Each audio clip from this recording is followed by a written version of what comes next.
గురువుగారు ద్వారా గుండె పగిలే నిజం తెలుసుకొని పారిజాతానికి ఊహించని షాక్ ఇచ్చిన సుమిత్ర. షాక్లో జోష్న. అసలు సుమిత్ర ఏ నిజం తెలుసుకోబోతుంది, పారిజాతానికి ఏం షాక్ ఇవ్వబోతుంది తెలుసుకోవాలి అనుకుంటే మా వీడియోని తప్పకుండా ఒక లైక్ చేయండి. మీరిచ్చే ఒక చిన్న లైక్ మా ఛానల్కి ఎంతో సపోర్ట్నిస్తుంది. ఇక జోష్న అయితే అనుకున్న విధంగానే రిపోర్ట్స్ అయితే వస్తాయి.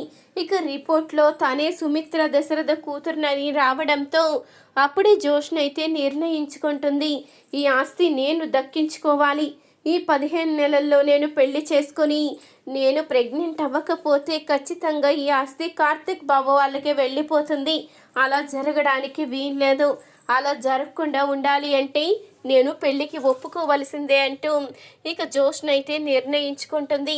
అప్పుడు ఇక హాల్లోకి వెళ్ళి అందరినీ అయితే పిలుస్తుంది.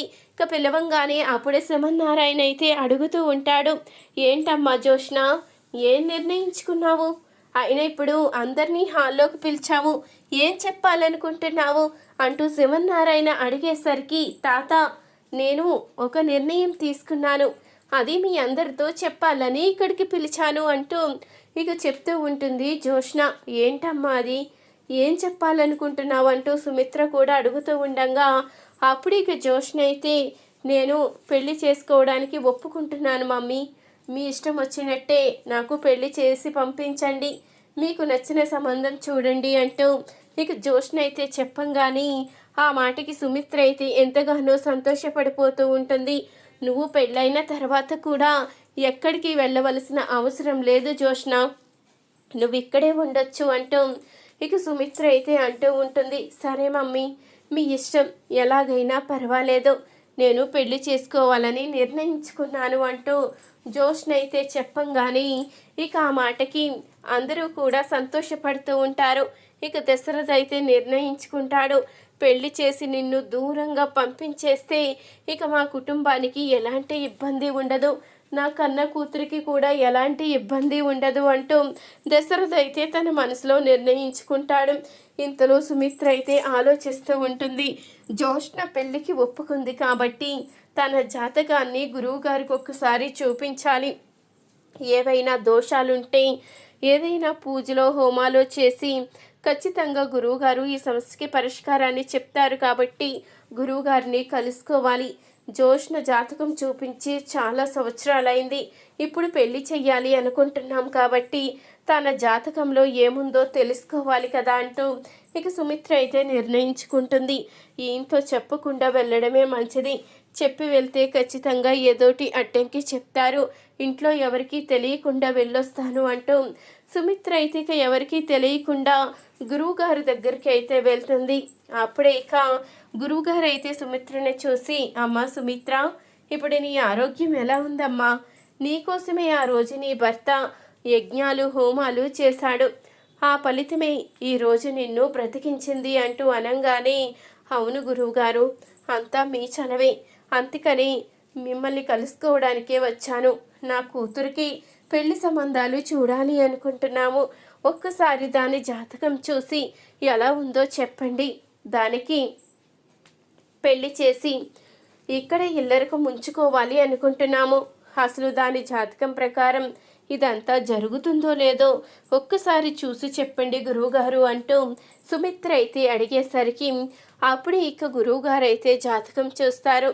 అప్పుడే ఇక సుమిత్రని అడుగుతూ ఉంటారు, అమ్మా నీకు కొన్ని నిజాలు తెలియవు కాబట్టి నువ్వు ఈ జాతకం చూపించి నీ కూతురికి పెళ్లి చేసి ఇక్కడ ఇల్లరకు ఉంచుకోవాలని చూస్తున్నావు, కానీ నువ్వు అనుకున్నది ఏదీ కూడా నిజం కాదమ్మా, నేను ఆ దైవాన్ని పూజించే ఒక గురువుని కాబట్టి నేను ఆ దైవ సాక్షిగా నీ దగ్గర అబద్ధం చెప్పలేనమ్మా, నిజాన్నే చెప్పాలి, అది విని తట్టుకునే శక్తి నీకు ఉంది అంటేనే నేను నిజాన్ని చెప్తాను అంటూ అనంగానే, గురువుగారు మీరు ఇలా మాట్లాడుతూ ఉంటే నాకేదో భయం వేస్తుంది, మళ్ళీ ఏదో కీడు జరగబోతుందేమని చాలా దడపుడుతుంది, మీరు దయచేసి నిజమే చెప్పండి, ఏదైనా సరే నేను దాన్ని ఎదుర్కోవడానికి సిద్ధంగా ఉన్నాను అంటూ సుమిత్ర అయితే చెప్తూ ఉంటుంది. అప్పుడు ఇక గురువుగారు అయితే చెప్తూ ఉంటారు, నువ్వు అనుకుంటున్నట్టు ఈ జాతకంలో ఉన్న అమ్మాయి ఎప్పుడో పెళ్ళైపోయింది, ఇప్పుడు తను ప్రెగ్నెంట్ కూడా అంటూ అనంగానే, ఏంటి గురువుగారు మీరు చెప్పేది? మా జోష్నకి పెళ్ళే జరగలేదు అంటూ అనంగానే, నేను చెప్పేది నీ కన్న కూతురు గురించమ్మా. నీ కన్న కూతురు జోష్న కాదు తల్లి. నీ కన్న కూతురు నీ కళ్ళ ముందే ఉన్న నీ రక్తపాసాన్ని నువ్వు గుర్తించలేకపోతున్నావు. బయట రక్తపాసం గురించి తాపత్రయపడుతున్నావు. నీ కన్న కూతురు తన ప్రాణాన్ని, తన కడుపులో పెరుగుతున్న బిడ్డ ప్రాణాన్ని అడ్డు వేసి నిన్ను కాపాడుకుంది. ఆ విషయాన్ని కూడా నువ్వు తెలుసుకోలేకపోయావు. ఎప్పుడు తెలుసుకుంటావమ్మా అంటూ అడుగుతూ ఉండగా, ఏంటి గురువుగారు మీరు చెప్పేది? నా రక్తపాసాన్ని నేను తెలుసుకోలేకపోవడం ఏంటి? నాకు అర్థం కావడం లేదు. దయచేసి వివరంగా చెప్పండి అంటూ ఇక సుమిత్ర అయితే అడుగుతూ ఉండగా, అప్పుడే గురువుగారు అయితే జరిగింది మొత్తం అయితే ఇక చెప్పడంతో సుమిత్ర అయితే ఒక్కసారిగా షాక్ అవుతుంది. మీరు చెప్పేది నిజమా? నేను అసలు ఇది నమ్మలేకపోతున్నాను. మా అత్తగారే నాకు ఇంత ద్రోహం చేసిందా అంటూ అడుగుతూ ఉండగా, మీ మామయ్య మీదున్న పగతో తను నిన్ను సాధించింది తల్లి. నువ్వు విషయం తెలుసుకోలేక ఇప్పటి వరకు నీది కానిది నీది అనుకుంటున్నావు. నీదైన దాన్ని పరాయి దానిలా చూస్తున్నావు. ఇప్పటికైనా నిజ నిజాలు తెలుసుకో తల్లి అంటూ ఇక గురువుగారు అయితే ఆ జాతకం పేపర్ని సుమిత్రకి ఇచ్చి జరిగినవన్నీ చెప్పంగానే సుమిత్ర అయితే పారిజాతం మీద కోపంతో రగిలిపోతూ ఉంటుంది. నేను ఒక సొంత అత్తగారిలా చూస్తే నాకే ఇంత అన్యాయం చేస్తారా? నా కన్న బిడ్డని దూరం చేసి దాన్ని అన్ని అవస్థలు పడేలా చేస్తారా? క్షమించేదే లేదు అంటూ సుమిత్ర అయితే కోపంగా ఇంటికి వెళ్తుంది. ఇంతలో అప్పుడే పారిజాతం అయితే సుమిత్రని అడుగుతూ ఉంటుంది, ఏంటి సుమిత్ర, ఎక్కడికి వెళ్ళిపోయావు? కనీసం ఒక్క మాట అయినా చెప్పి వెళ్ళాలని తెలీదా? ఎక్కడికి వెళ్ళిపోయావో ఏమైపోయావో తెలియక మేమంతా చాలా కంగారు పడుతున్నాము. నీ భర్త ఇప్పుడే ఎటు వెళ్ళావని బయటికి వెళ్ళాడు. మీ మామయ్య కూడా నీకోసమే బయటికి వెళ్ళారు. మరొక వైపు జోష్న వెళ్ళింది. నువ్వు ఎక్కడ వస్తావో, మళ్ళీ ఎవరూ లేకపోతే ఎక్కడ ఇబ్బంది పడతావని ఇంట్లోనే ఉండి ఎదురు చూస్తున్నాము. కనీసం కాస్తైనా కంగారు పడతామన్న ఇంగిత జ్ఞానం ఉండాలి కదా అంటూ ఇక పారిజాతం మాట్లాడుతూ ఉండగా, అప్పుడే ఇక సుమిత్ర అయితే కోపంగా పారిజాతం గొంతునైతే పట్టుకుంటుంది.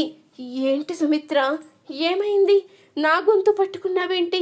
నీకేమైనా పిచ్చి పట్టిందా అంటూ కంగారు పడుతూ అడుగుతూ ఉంటుంది పారిజాతం. అవును, నిజంగానే పిచ్చి పట్టింది. నా కన్న బిడ్డని నా నుంచి దూరం చేసి నీ మనవరాల్ని నా పొత్తిల్లో చేర్చావే. ఈ విషయం తెలిసిన మరుక్షణం నుంచే నాకు పిచ్చి పట్టింది. నిన్ను అత్తగారిగా కాదో కన్న తల్లి కన్నా ఎక్కువగా చూసుకున్నానే. నాకు ఇంత అన్యాయం చేశావని తెలిసినప్పుడే నిన్ను చంపేయాలన్నంత కోపం కూడా వచ్చింది. నిన్ను బ్రతకనివ్వను, చంపేస్తాను అంటూ సుమిత్ర అయితే అంటూ ఉండగా, నన్ను క్షమించు సుమిత్ర, నేను చేసింది తప్పే.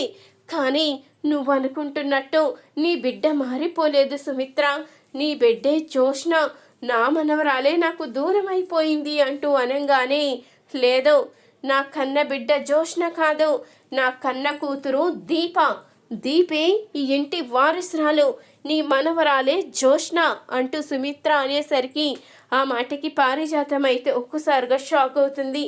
ఏం మాట్లాడుతున్నావు? నువ్వు చెప్పేది నిజమా? దీప నీ కన్న కూతురా అంటూ అడుగుతూ ఉండగా, అవును, ఇన్నాళ్ళు నా భర్త కార్తీక్, దీప వీళ్ళ ముగ్గురు నాతో ఏమీ చెప్పకుండా మీరు ఎన్ని మాటలన్నా ఇబ్బంది పడుతూ నన్ను ప్రాణాలతో బయటపడేలా చేసి నా దగ్గర నిజాన్ని చెప్పలేక వాళ్ళలో వాళ్ళే సతమతమైపోతున్నారు. ఇన్ని రోజులకి నాకు ఈ విషయం తెలిసింది. ఇప్పుడు ఎలా చూస్తూ ఊరుకుంటాను అంటూ పారిజాతం గొంతు పట్టుకుని సుమిత్ర కోపంగా మాట్లాడేసరికి ఈ మాటలు విన్న జోష్న అయితే ఒక్కసారిగా షాక్ అయిపోతుంది. ఏంటి, నేను అనుకున్నట్టు దీపే ఇంటి వారసురాలా? మరి రిపోర్ట్స్ ఎలా మారాయి అంటూ జోష్న అయితే షాక్లో ఉండిపోతుంది. ఇక మీదట జోష్న స్థానం జోష్నదే, దీప స్థానం దీపదే. దీప ఈ ఇంటి వారసురాలు కాబట్టి అదే ఇంటి మహారాణి అంటూ సుమిత్ర అయితే ఇక పారిజాతానికి షాక్ ఇచ్చేసరికి ఇక జోష్న కూడా షాక్లో ఉండిపోతుంది. మరి ఇలాగే జరగాలని మీరైతే కోరుకుంటే తప్పకుండా మా వీడియోని ఒక్క లైక్ చేయండి. మీరిచ్చే ఒక చిన్న లైక్ మా ఛానల్కి ఎంతో మోటివేషన్ ఇస్తుంది.